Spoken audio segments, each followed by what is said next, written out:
আপনারা প্রথমে ইউএসবি কেবল দিয়ে ফোনের সাথে কানেক্ট করে নেবেন ল্যাপটপের সাথে।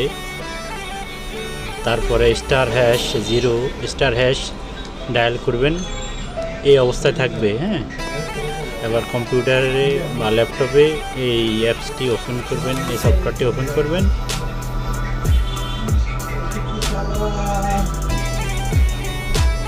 ওপেন করে এখন এই যে আমি যে মাউসের যে দেখা যাচ্ছে এখানে এটাকে ক্লিক করবেন। ক্লিক করলে ওকে দিবেন বা ইয়েস দিবেন, যেটাই দেন।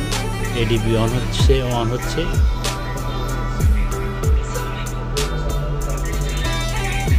আপনারা চাইলে 1 ক্লিকে আপনারা এখানে অ্যালাউ দিয়ে দিবেন। এখন FRP রিসেট এইখানে ক্লিক করবেন।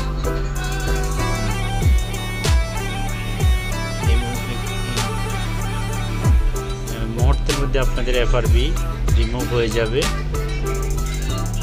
একটু অপেক্ষা করুন।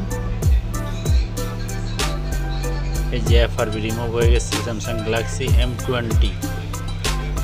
কোনো টাকা পয়সা লাগবে না, আপনারা নিজেরাই FRP খুলে নিতে পারবেন গ্যালাক্সি M20 ফোনটি।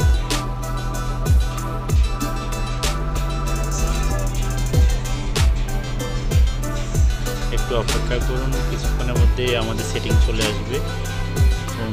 কীভাবে সেটিং করবেন সেটাও দেখে নিতে পারবেন। আমি যে সফটওয়্যারটি দিয়ে কাজ করেছি, আপনারা এই সফটওয়্যারটি অনলাইন থেকে ডাউনলোড করে নেবেন। আর আমি ভিডিও ডিসক্রিপশন বক্সে ভিডিও লিঙ্ক সফটওয়্যার লিঙ্কটি দিয়ে দিব। এখন আমি সেটিংটি করে নিচ্ছি। এই যে দেখেন আমাদের ফোনটি হোম স্ক্রিন চলে আসছে।